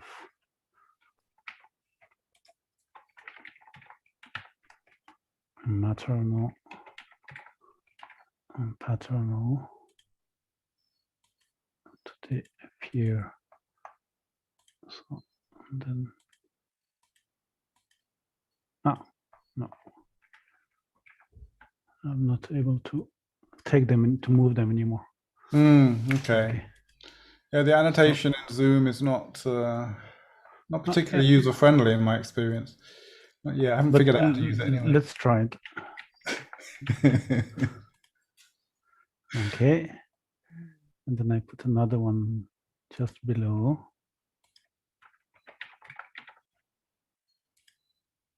Okay, I can read through it. Okay, then I would draw lines, not lines like that. Yeah. So from here. Yeah. To know who belongs to what. At least until here.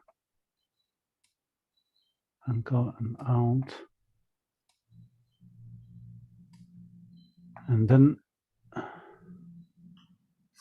now I can draw. I would say that, yes, there would need to be another word here. Yeah. At the end, or I can split it in two. Okay. So uncle will be split in two. And aunt as well. And then I will have maternal. I will have here. I will have it, and then in the second uncle, it will be down here. Yeah. And then I will have the same things here, here, and here as well. So the only thing that differentiates is maternal pattern versus paternal. Yeah. Yeah, I don't know if that's clear, but theoretically, we could then possibly have a situation where we have two words for grandfather, couldn't we? Because we have two grandfathers. Yes. Have a paternal grandfather and a maternal grandfather. So we might end up having to split the columns over there as well in the same way. Yes. Yeah.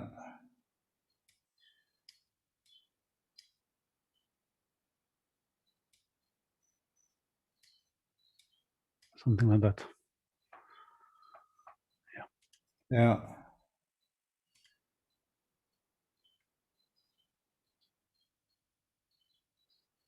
Yeah. Then, so yeah. one of the problems we face when we are doing, any form of analysis, of course, is that we inherently have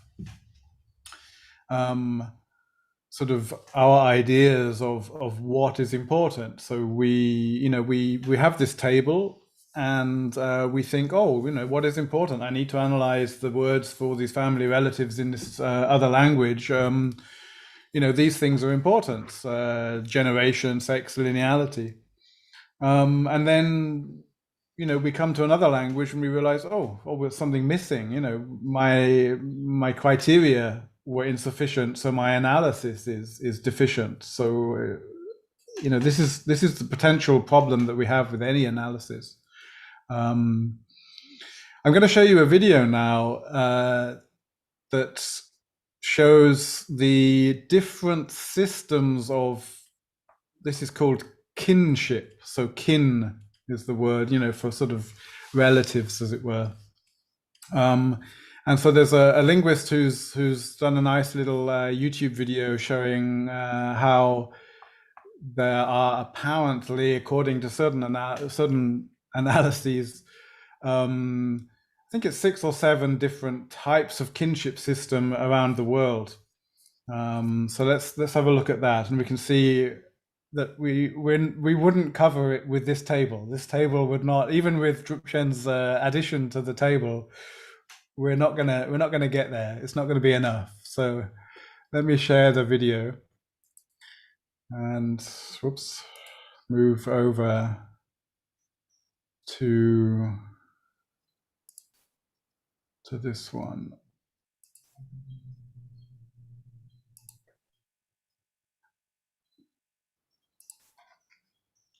Wait a minute.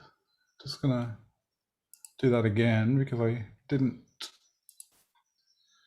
check the box I wanted to check.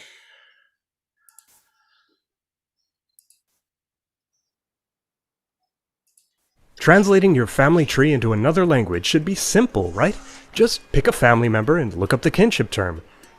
So in Samoa, your sister is your uso, unless you are her brother, in which case she's your tuafafine. And for the Ashanti, your parent's nephew is your cousin, except your father's sister's son, who might also get called father. Clearly, there's not just one way to talk about family. But the intriguing thing is, with thousands of languages around the world, there aren't thousands of kinship systems. In fact, there may only be a handful.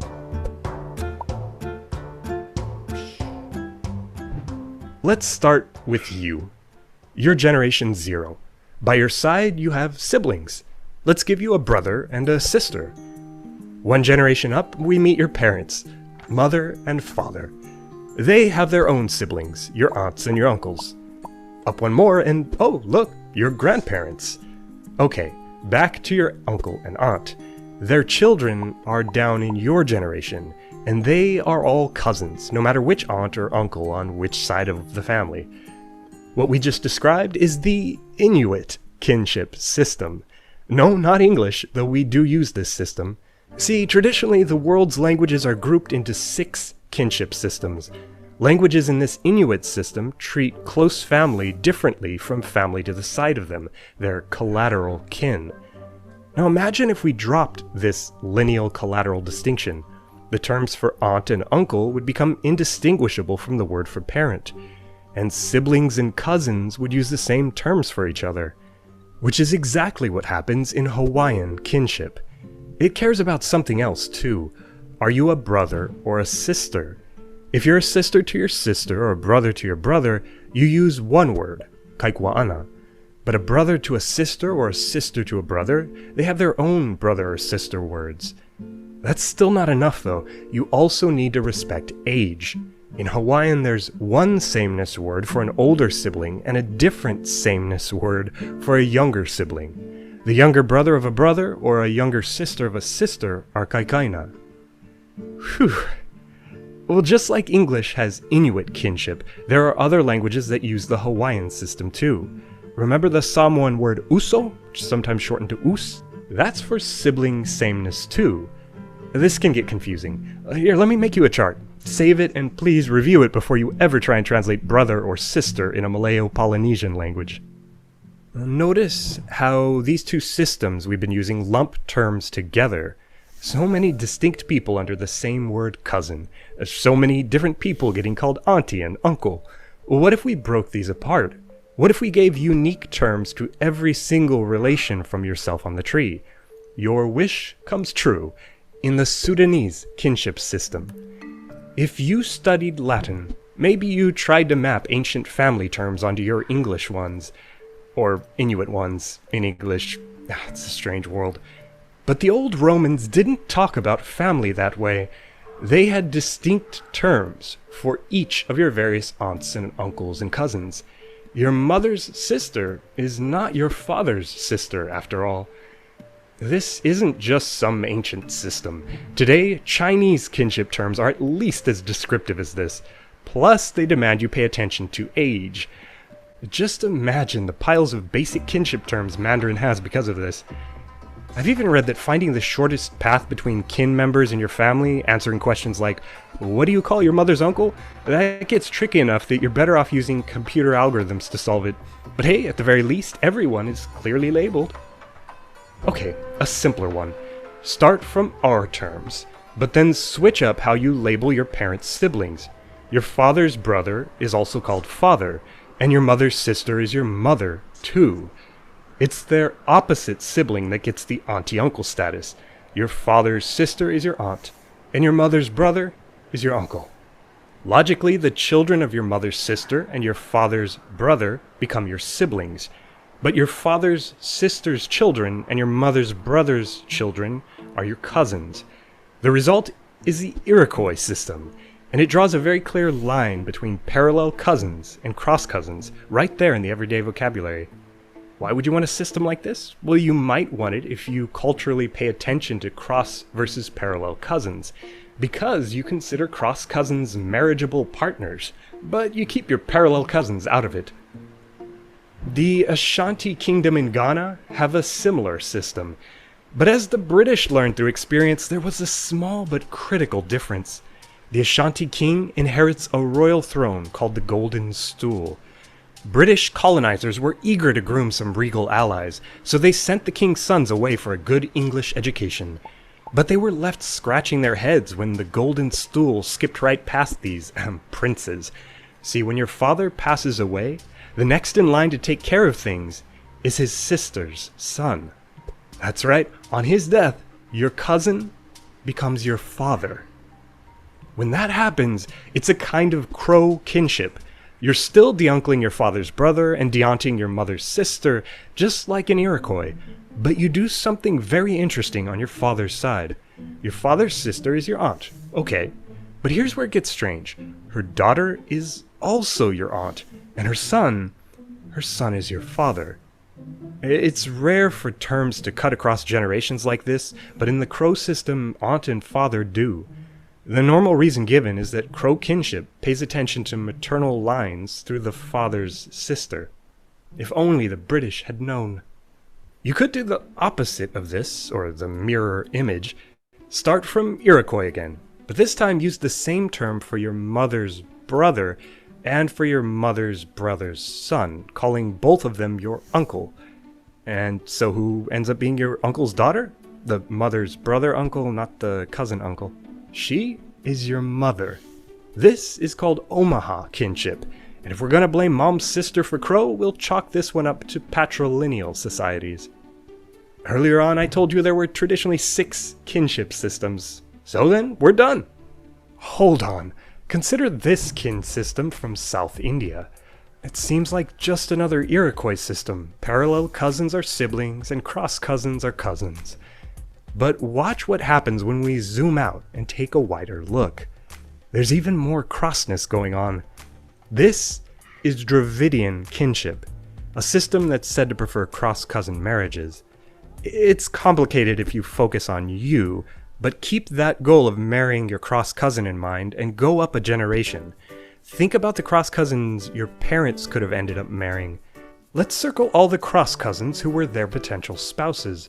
For your mother, and for your father. If your parents married one of them instead, their kids would have been your siblings. You can't marry your siblings, so these are your parallel cousins.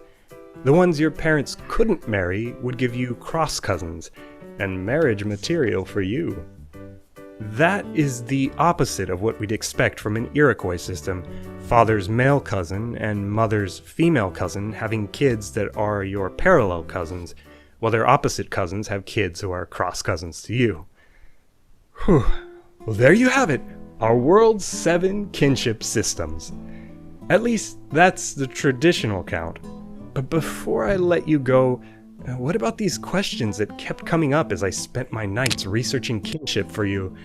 What about systems that are hybrids, that don't quite fit, or are even seemingly untranslatable? Also, why do these systems exist? Where did they come from? Finally, I've been using family trees, but what if our assumptions are wrong, and these terms aren't really about genealogy or ancestry?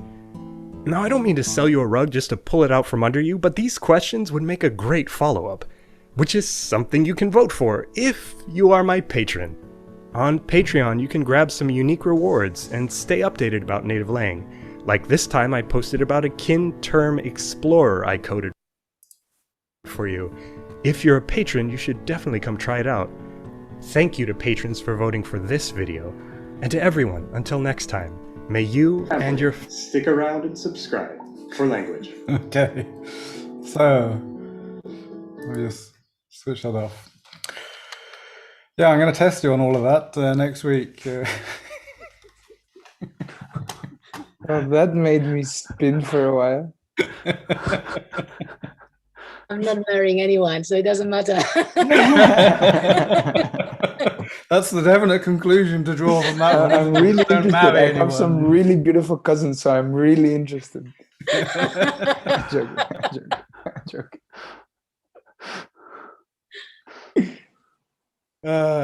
Yeah, so as a translator, I have 2 questions. One is,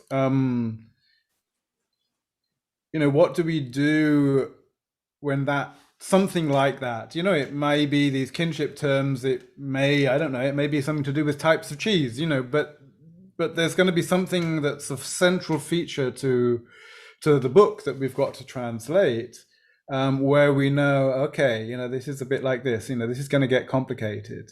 So the first question is sort of, how do we deal with that? And the second question is, how do we notice that we have something to deal with? So if we just assume that the world operates the same way that we do, that our culture, can be applied to their culture, or our cheese making can be applied to their cheese making, are we going to miss something? So what signs should we be looking out for that we're going to need to do this sort of analysis?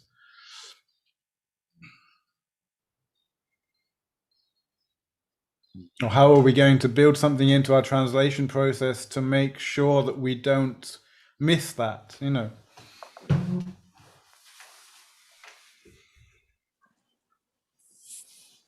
Start by building cultural aspects in the translator training.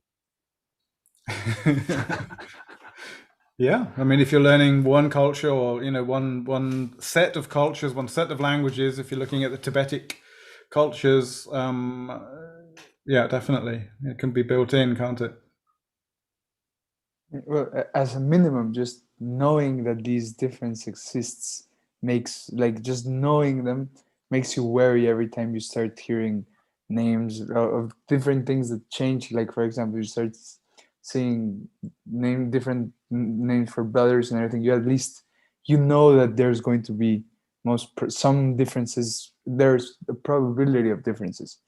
So as a minimum, just knowing it while you're training, then once you're translating, I think you can go back and ask and all that, because you couldn't possibly learn everything, right? No. So knowing that these differences exist, we're going to be a little bit more alert while we're, yeah.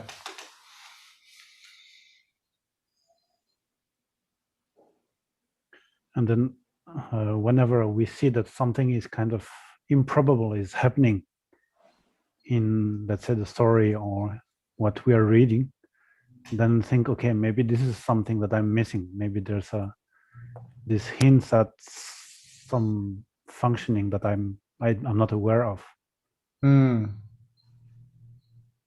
So it could be just like a dialogue, yeah, between two people, and they're sort of saying, oh, you know, that woman or that man would be nice to marry, and the other one would go, oh, are you kidding? And you're like, why? Why did he say that? You know, there's no reason for that, you know, but yeah.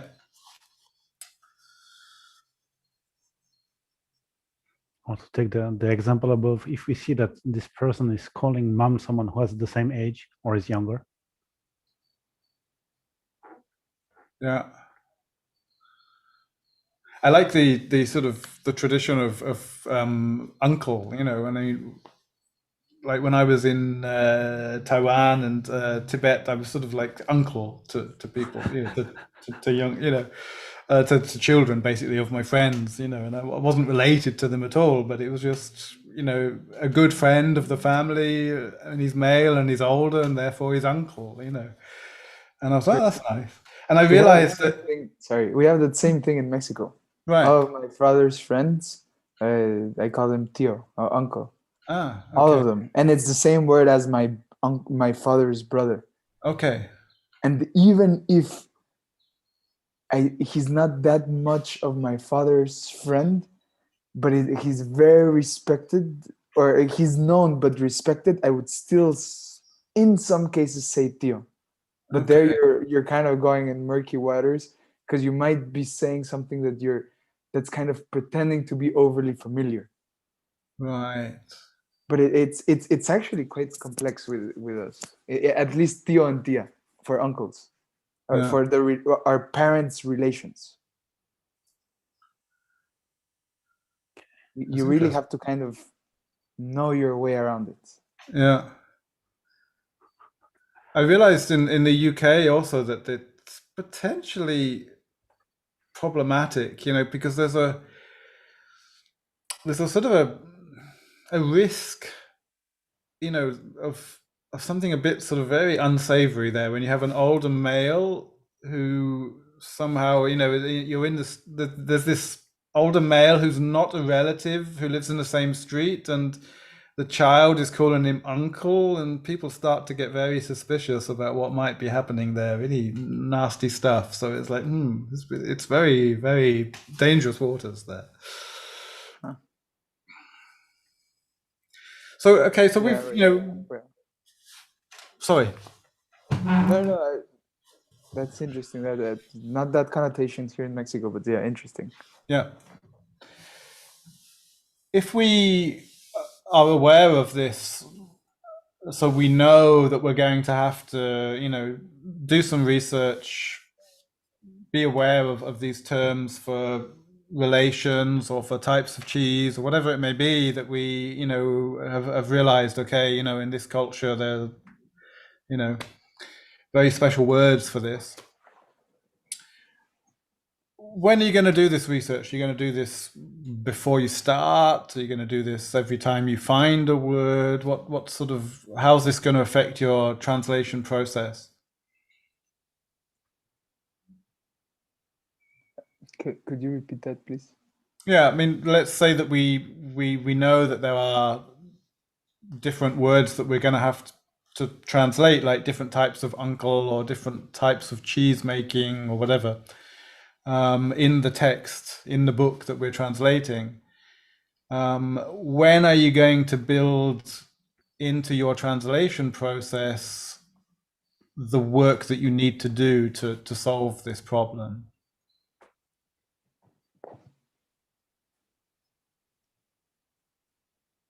I would be lazy and start building the table with the words that I have encountered, and then wait until I find something else to kind of complexify it.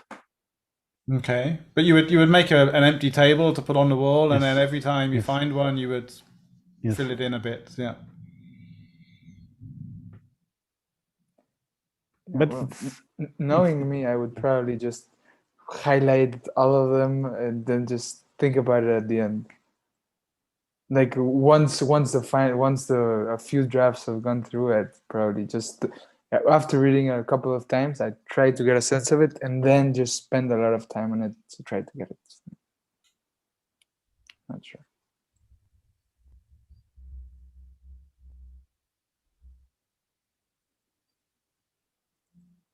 Anybody else do it differently? I mean, I'd probably just spend like 6 hours on Wikipedia at some point and totally forget something else I was supposed to be doing. Just looking up, far more words for cheese making than I really need to know, but just fascinated. yeah, but then in the end, you won't have any problem because I might, after 10 pages, see that the distinction that I had made is not the right one. So I would have to come back and then correct what I had done.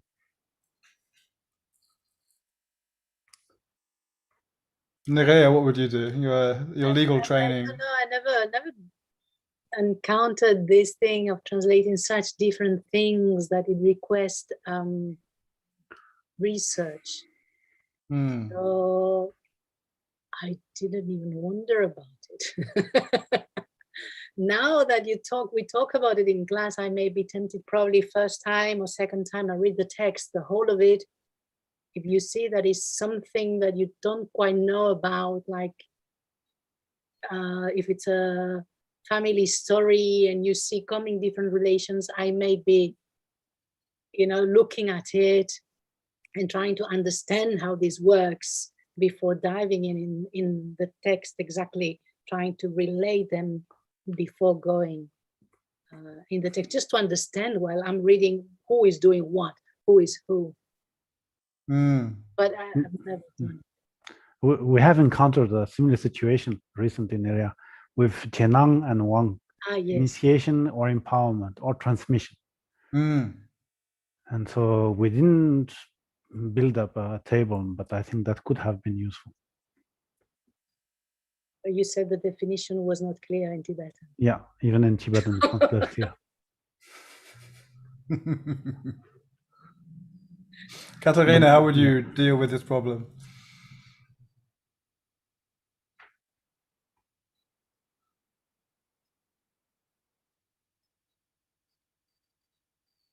Difficult. I don't. Well, it depends also of the degree we know or we do not know the culture and the language, right? And maybe we today have such a very easy life in terms of research, and so we have a doubt and we immediately try to clarify it by Google and by all the stuff that we can research in a minute, in a very quick instance, right? So I don't know, also depends of the type of work we are doing. I mean, if we know, we are going to work in a certain language and in Buddhist texts, maybe it's worthwhile to kind of create a strategy where we can look for things very easily if we need them. Then with other things that we don't have to work so much or things like that we can just go and search for it. And, like for instance, the idiomatic expressions nowadays, I was looking the other day and I actually found a PDF which might be useful for future Portuguese students of Dhammasakara. I will send it to Drupchen because it's a kind of, if not a dictionary of how do you say kalam in English? It's when you swear. Oh, curses or blasphemy. Swear words. No, swear words. So, yeah, like this, or idiomatic expressions. No. A lot of that work is already done, we don't need to go that much into research. It's done, so we just access it. So I don't know if I would make two too many tables or too many schemes. But definitely, if one knows that one is working in a certain area, then it might be useful to. Something that we have encountered, Katerina, is primordial wisdom versus wisdom. For instance, I would like to have, to clarify in Portuguese, what are the connotations of one on the other, and why do we have two words instead of just one? Yeah. Why these things come up? Because why people, do we want but it's not just Portuguese, right? Yeah, French is in English, because you have a word in Tibetan and another word, and then people want to differentiate it, so they just leave one word with one word. They add something else to the other. But then there are other contexts where they don't do that, so it becomes complex. Yes, and it's a bit arbitrary, right? Yes, so that's where. And for me, for instance, I would like to use omniscience, and people don't allow me. Why? No, because it has different sets of pluses in the table. Yes, but because the Tibetan have them. But what? I would have a question.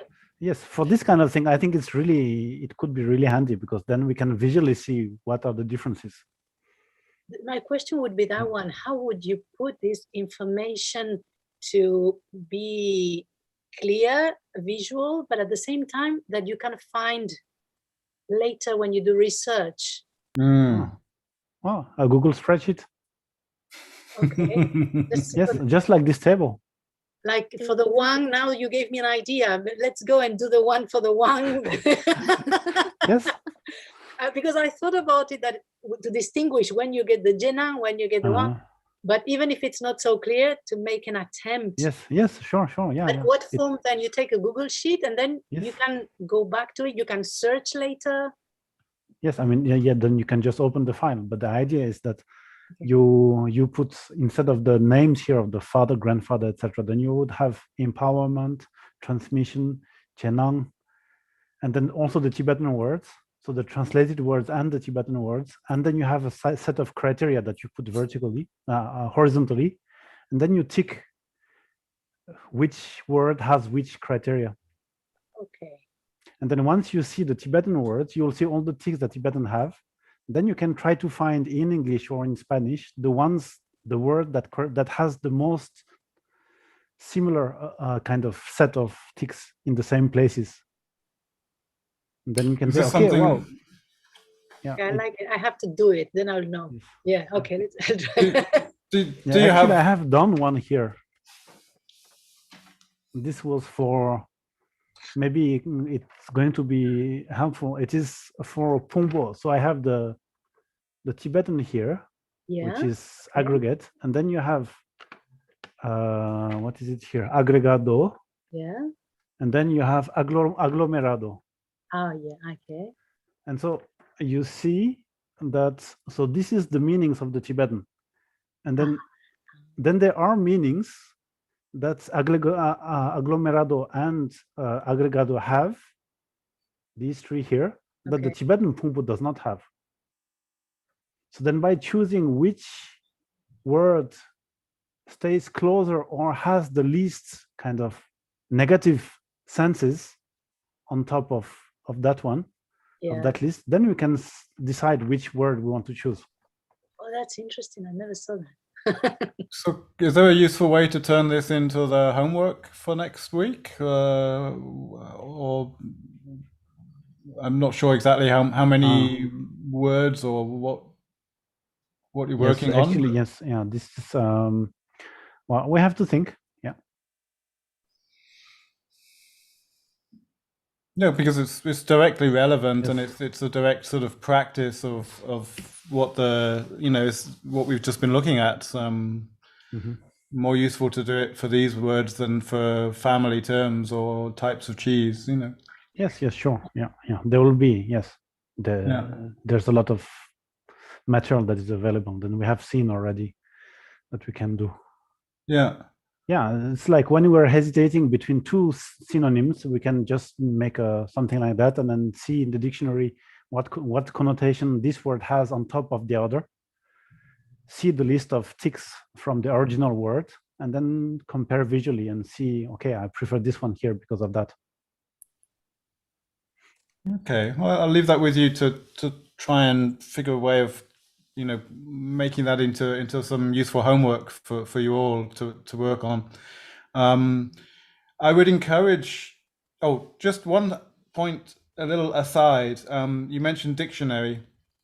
When I asked, like, when do we notice that this might be a problem? One of the times that I notice that there's a problem which I was not aware of is often when I'm looking in a dictionary. So I will look in a dictionary to find, you know, for whatever, you know, this type of cheese or something, and I will notice that there are two possible translations in the dictionary.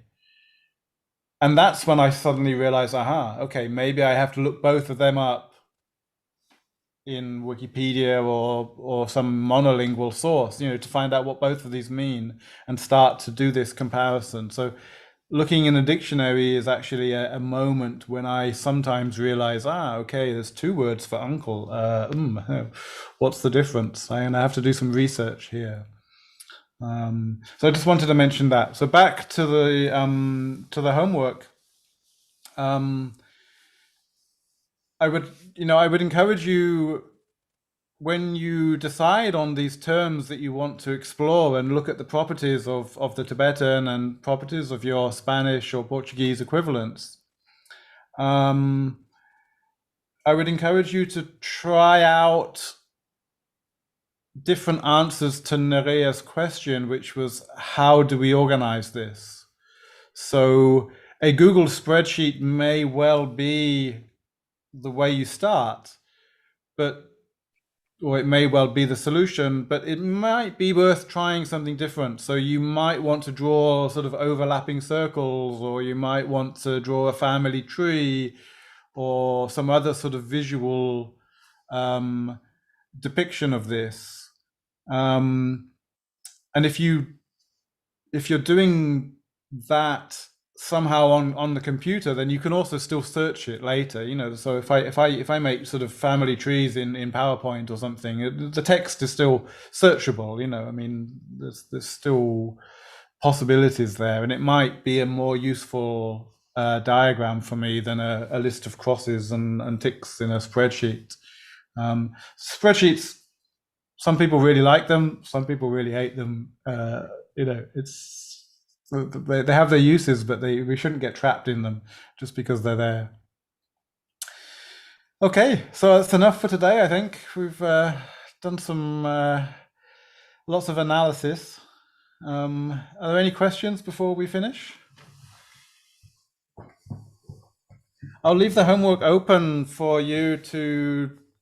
You can send me a message if you have a question, or if you want to. Tell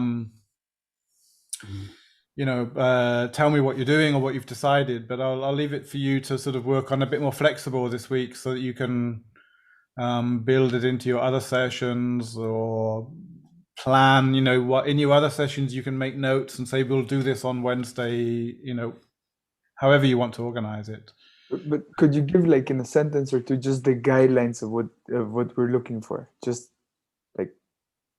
Well, in principle, the table with the relatives, where we had this table with these, aunts and uncles and properties of aunts and uncle, this analysis of these different terms, in principle, the homework is to do that for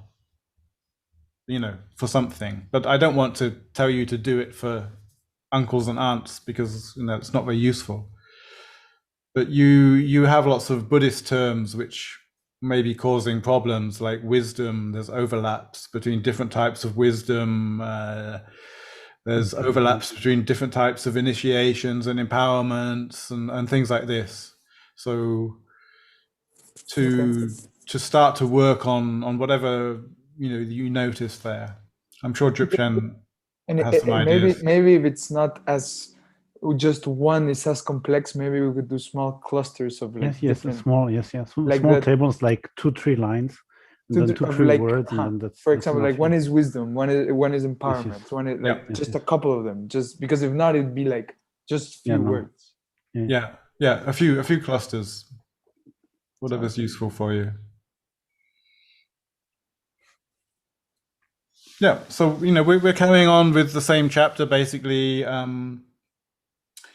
If you want more reading from, you're going to bring this exercise, right, with the kernels and that you said. yes, I'll prepare something for next time from my side, so I'll to present to you, as it were.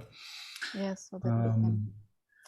And I've been doing some of the extra reading from the chapter on the critics of the formal. We haven't really moved on to the equivalents yet. The Nida's. I know Katarina was interested in sort of how do you measure the effect on the reader, that sort of thing. We'll be moving on to that as well. So we're working our way through this chapter. So please feel free to, if you have time, to do some more reading or read that again. But it's quite dense material, so it's worth spending a few weeks on it and expanding what's on a couple of pages. We can expand that easily to a session, things like this. So we'll be working through it slowly.